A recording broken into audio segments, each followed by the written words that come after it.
All right, I got to throw one on the table. Stolen Valor Act. There has been a rash of people claiming to be members of the special operations community.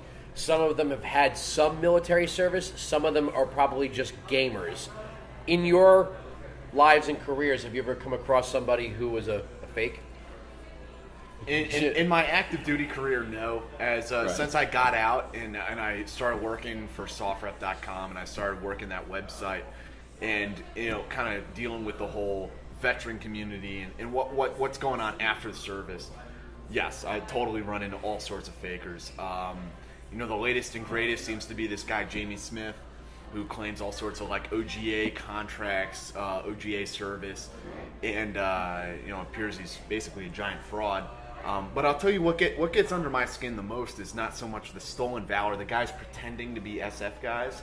It's the guys who were SF or were Rangers, and they're fabricating, exaggerating their resume. So the fish got bigger. The fish got a lot bigger. Well, we know one of those, and he's working on a TV show right now. And here's the thing: he was a Marine, he was an SF guy, but I've asked you guys this. I'll put it to you: if you did a few years in the Marines, a few years in 19th Group as a guard SF guy, got out, by the way, before the stop loss came into effect for 3 years, then came in as a contractor for 2 years, and that was your service, would you then tell me, look at me in the eye and say, I'm a 20-year Special Forces combat vet? You wouldn't. Well, that's what he's done. And so that's the kind of stuff. And people who aren't in our community are like, well, what's the big deal? He was in combat technically as a contractor. Nothing against contractors. We all know tons of them, man, right? And there are a lot of ones I know are awesome guys that come from. But you can't make stuff up. You know what I mean? And so when you make stuff up, yeah, just admit what you did, and that's actually honorable enough. And be proud of it, right? Yeah. Right. And he also never completed dive school. He says he's a whiskey niner, which you were a whiskey niner, West. Yes, he's a Halo scuba guy, and I was on a big team. And he's one of, so he can say that, and that's actually quite an honor in our community. This guy says he was a whiskey niner and he never graduated combat dive school. So for the outsider, a lot of it is it seems like a lot of outsiders, I've seen a lot of the discussions, and they're always like, well, what's the big deal? In their world, if you're not in our world, it's not a big deal. But if I looked at Jim West and said, yeah, man, I'm a whiskey niner, I'm a Halo scuba guy, and I wasn't, then you should be. Right. And then West would have every right to just pummel me, which I don't want to happen. All right, so let me ask you this. We got 3 generations here. You guys are in a very small community. I mean, if you're talking to someone who's SF or SEALs or MARSOC, they know somebody who knows somebody who knows somebody. Right. Do you almost feel bad for someone that would completely... Because there's got to be some kind of mental illness where you completely fabricate a life that you didn't lead. I don't think so, because honestly, I don't give a damn. Because if people... I'm less empathetic than a lot. If they want to believe or subscribe to the bullshit, then more power to them. You have to believe in yourself and do your thing. You can't worry about. Yeah, but the problem with that, though, Jim, is that that's because if they get paid to go public, yeah. Okay, then that's my point. I'll tell you this. I know a guy who is a 375 Ranger, just like I was. I literally had to sit this guy down at a table in a restaurant and be like, listen, you're a pathological liar. Everything you're saying is BS, and called him out on it. And I told him, in regards to the empathy, I told him, I was like, I'm not angry at you. I'm ashamed and embarrassed for you. Yeah. Like, why would you do this? Right. You're an actual Ranger. You have actual credentials. Why would you make and destroy this whole reality up out of thin air? Why would you do that? And the lie is always, the cover-up in the lie is always worse than the fact. I mean, it's like, if you did that kind of, if you were like you said, be proud of it. Yeah, then just say, hey man, I did this. If you were in the Marines and you were an infantry guy, or just in the Marines, what's wrong with that? That's awesome. What's wrong with that? The grunts are actually doing some of the hardest fighting of anybody. They've done more than us. Yeah, why would you inflate that? There's no reason to inflate that. But like you said, here's the other thing too. Here's my problem with this guy specifically, who we're talking about. He is now actually portraying he is the face of our community. Well, he's not. To the public. But to a lot of people who don't know, he is. I would say you are more than that because of your show. I don't think so. But I mean, I've been doing TV for like since 2008 for the hosting and History Channel and Shark Week and all this other crap.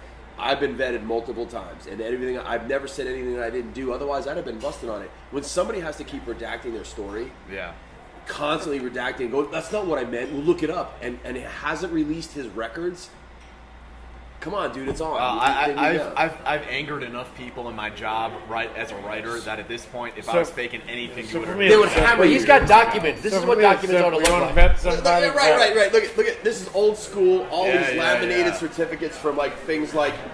Here's different. Okay, these are civilian ones, but you've got stuff from everything.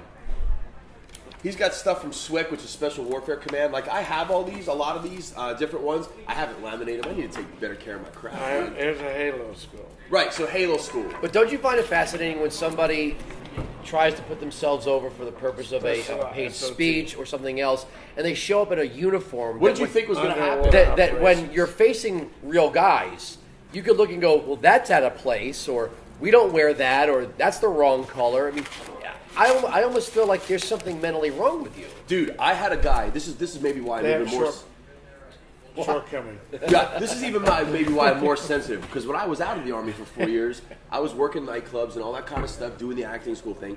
And my friends knew that I had been in the military and special forces, but it wasn't a big deal. They bring this guy to the door one night. They're like, hey, you got to meet this dude. He was a SEAL. Everybody's a SEAL, right? That's the joke, Yeah, I was a SEAL. Okay, cool. And you ask him different questions. But he comes up, he looked the part, but he wasn't like crazy. He just looked that kind of part. I asked him a few questions. Everything seemed cool. I was like, no problem, dude. Give me your number. I ended up getting this guy a job at the nightclub. When I left to go to another nightclub, he took over as the door. He had no place to live. He moved in with me. He was always complaining about he didn't have enough money to pay rent. There was a bunch of times I fronted him money. I did a lot for this guy. And then one night, my wife she was my girl. We weren't married yet. She's like, one time he came home from work and he was like, all messed up. And he was like, man, ever since I got shot in Libya. And I was like, you were in Libya? He goes, yeah, the place run by Gaddafi. I said, I know who's in charge of this. Is in 1999. I said, I know who runs Libya. I go, you were in a SEAL team that got in a firefight in Libya? How come I would have never heard about that? I just got out of the community. And I was like, he kept going on. I was like, huh. And I talked him down because I think he was on blow that night. I think he was coked up. I talked him down. I was like, dude, don't worry about the things you've done. It's okay. Hey, Terry. Yeah, he was really. I just seemed like that. He was really just wired, and he was all agitated and talking about his time in Libya. And he showed me some scar. And I was like, dude, it's okay. Da, da, da. And then at that point, I started thinking, no way. Then one night he was gone, and we went through his records because he was living with me. And all he had was like a delayed entry program certificate to go into the Navy, which he never showed up for. Wow. Delayed entry. Wow. So everything for years, for a couple of years, basically, I carried him. I took care of him, and one night it was a classic movie thing. I was like, do I kill this dude? You know what? I mean, what do I do, man? Do I just do this guy in the alley? Cut his tongue out. I mean, but I meant, do I beat him up? Because I'd have thumped him. But I was just like, what do I do? So I did the classics because I'm an actor. So he came back from work and I was sitting in my apartment. Lights were out, stereo was on. I was smoking a cigarette. It was classic, dude. He comes walking in with his girlfriend, and I go, her name was Bianca, and she was really annoying. I said, Bianca, go in the bedroom. Don't come out till I tell you to. And she starts talking. I said, zip, go in the bedroom. She goes, okay. And I said, James, come here and sit next to me. We have to talk. He knew right then. Busted. So he sits down next to me. I'm smoking. It's dark. Classic. It's like a film noir. And I go, I want to actually beat the shit out of you right now. But before anything happens, going for why? Why did you lie to me? And he started crying. He broke down. He was like, I heard about you, blah, blah, blah, blah, blah. You should have beat the shit out Yeah, no, I didn't. I shouldn't pull it. But I was just like, I go, I have tons of friends in New York City that were not in our community, and they're great guys. I mean, I go, did you ever feel bad for taking advantage of me and making me feel like an idiot? And it went on, and I said, here's the deal. You're out of here in a week. You're nice. Do not pass go. On that note, but I've never forgotten that because I got had, man. You guys have all heard of the 10% rule. What's right? that? There's some dirt bags that get through. There's some problem children. That Always, get through we always got selection. guys who get through the course. I mean, what do you think of that? And the guys who manage to get through and they just completely screw everything up after the fact. That sucks. Yeah, it sucks. And they should have got peered out. Or the team ends up carrying that burden. Right, and they still end up staying in the unit. And what happens is they get taken off a team and put on like the B team or an ops or something like that. But they're still getting promoted. They're still making money. I think Jim put a couple on the ground too. Well, in the old school with West, he'd probably just kick him in the head and it's over. But. Well, yeah, that works. I actually had one of them pay me off. Paid you off. All he had left. Paid you off? Yeah, even through the Fayetteville court systems, because I beat him so bad, but not bad enough. He thought I was going to retaliate a little bit. I got subpoenaed to go to court, so I go down to the courthouse. It's public record, right? Yeah. And all he could come up with in his life was $8,000 if I didn't retaliate. So he gave me $8,000 cash right in front of the freaking judge and everybody else. Okay. That, by the way, never happened today. There is no way that would happen. It doesn't mean I'm going to abide by the agreement. I just took the I'll money. take $8,000.